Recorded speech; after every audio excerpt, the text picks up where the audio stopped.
नमस्कार, मैं हूं चेतन। आप देख रहे हैं प्रजातंत्र टीवी का खास प्रोग्राम एक मुलाकात। आज हमारे साथ एक बेहद खास शख्सियत है जिससे हम आपको मिलवाने जा रहे हैं, आचार्य श्री धर्मेंद्र वत्स जी।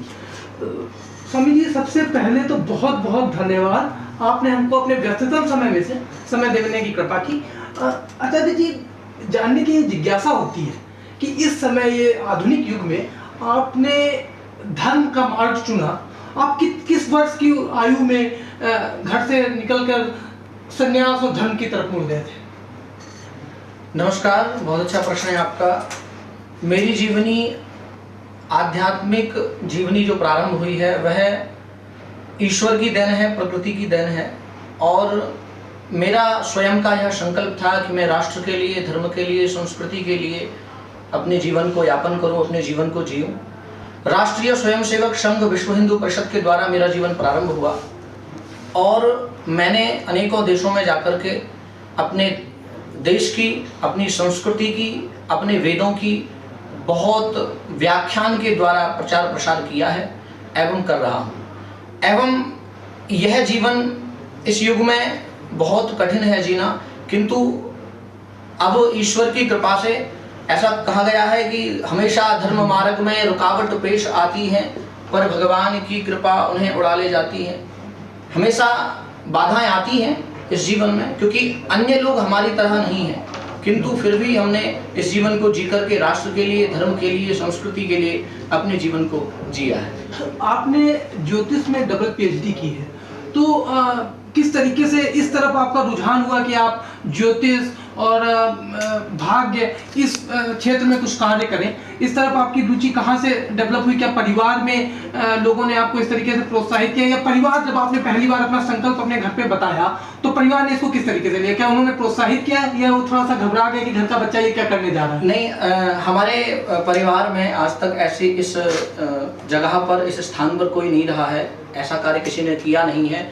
तो हाँ, स्वाभाविक विरोध किया, लेकिन बाद में सब लोगों ने जब देखा कि यह छवि बहुत उच्च स्तर पर जा रही है तो सब साथ रहे, साथ खड़े हुए, सबने साथ दिया। और आज उस स्तर पर देख करके सब लोग बहुत प्रसन्न होते हैं और छवि को देखते हैं, हमारे नाम से लोग उनको जानने लगे हैं। हमारा नाम लेते ही, हमारा फोटो देखते ही लोग उनको पहचान जाते हैं, इसलिए सब प्रसन्न है। आप एक चीज, जैसा कि आज का युवा इतना दिग्भ्रमित है, अभी आप देख रहे हैं कि बंबई में पूरा एक ड्रग रैकेट, और जिस तरीके से एक बिहार का एक लाल उस ड्रग रैकेट में फंस के उसको बोल रहे हैं आत्महत्या की है या मर्डर हुआ है, तो इस समय में ऐसे क्या संदेश है? क्या हम धर्म के मार्ग पर जाते हैं? क्या इस तरीके की कुरीतियों से बच सकते हैं? क्या आप इसके विषय में क्या कहना है? देखिए, मेरा इस विषय में बहुत बोलना रहता है। मैं सबको यही कहता हूँ कि हमारे संसार में, हमारे समाज में 3 चीज़ों का अभाव दिखाई देता है: शिक्षा, संस्कार और सेवा। इन तीनों चीज़ों में सबसे पहली जो चीज़ है वो है शिक्षा। हम लोगों को जो शिक्षाएं आधुनिक युग में दी जा रही है उनमें थोड़ा परिवर्तन करने की बहुत ज़्यादा आवश्यकता है, बहुत ज़्यादा ज़रूरत है। हमें अंग्रेजी के साथ साथ संस्कृत और संस्कारों से जुड़ी हुई शिक्षाओं को देना बहुत आवश्यक है। जब तक शिक्षा सुसज्जित नहीं होगी तब तक संस्कार नहीं आएंगे, और जब तक संस्कार नहीं आएंगे तब तक ऐसे कार्य होते रहेंगे, लोग दिग्भ्रमित होते रहेंगे, लोग गलत कार्य करते रहेंगे।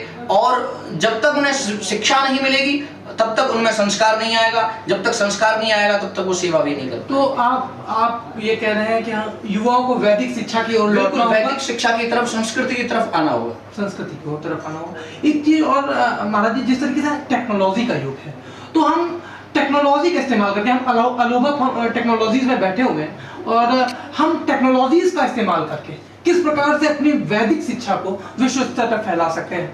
बिल्कुल, ये कार्य चल रहा है और हमारे द्वारा भी चल रहा है, अन्य क्षेत्रों में भी चल रहा है। इसको जो है, वैदिक हमारी जो पद्धति है, वेद बहुत गूढ़ है, उनकी भाषाओं को समझना बहुत मुश्किल है, इसलिए उसको साधारण भाषा में परिवर्तित करके समाज में, देश में, किताबों के द्वारा या सोशल मीडिया के द्वारा, टेक्नोलॉजी के द्वारा पूरे विश्व में प्रसारित किया जा रहा है, चल रहा है। और काम करने की आवश्यकता है, हम भी लगे हुए हैं, और राष्ट्र के जितने भी संत हैं, आचार्य हैं, सब लोग कर रहे हैं, लगे हुए हैं, और उसमें सफलता भी प्राप्त हो रही है।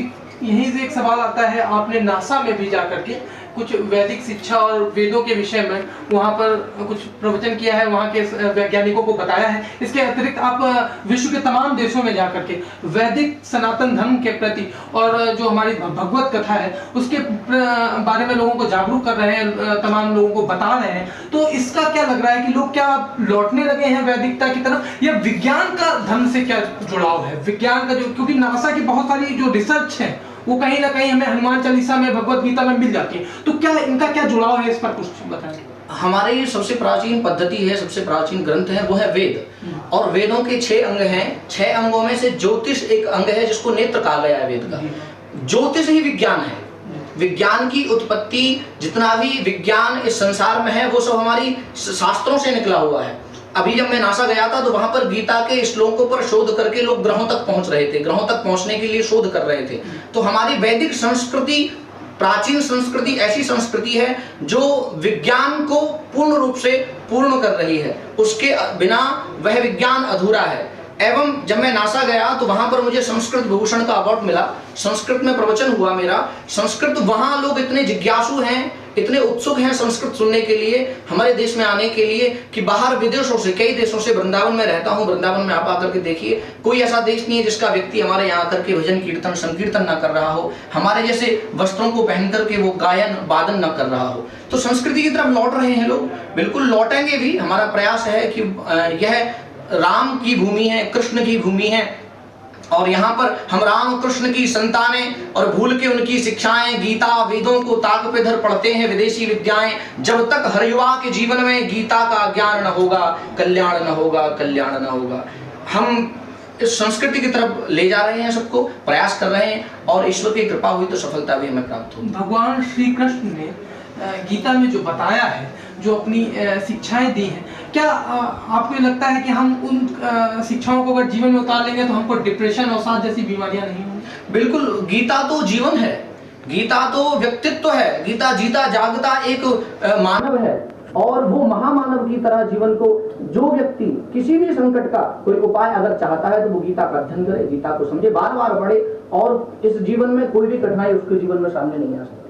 प्रजातंत्र टीवी और अलोहा टेक्नोलॉजी के माध्यम से आप आज देश के युवाओं को क्या संदेश देना चाहते हैं? मैं देश के युवाओं से बस ये कहना चाहता हूँ कि आज के युग में, अभी वर्तमान समय में जो संकट काल चल रहा है, एक तो कोरोना महामारी, दूसरा जगह जगह से सुनने में आता है यहाँ ये घटना, वहाँ वह घटना। मैं युवाओं से बस ये कहना चाहता हूँ कि युवाओं, आज के युग में अगर आपको संस्कार और शिक्षा और अपने देश में परिवर्तन लाना है, समाज में परिवर्तन लाना है, तो आपको एकजुट होकर के संस्कृति के लिए लड़ना पड़ेगा, एकता में आना पड़ेगा, राजनीति की जगह धर्म नीति स्थापित करनी पड़ेगी।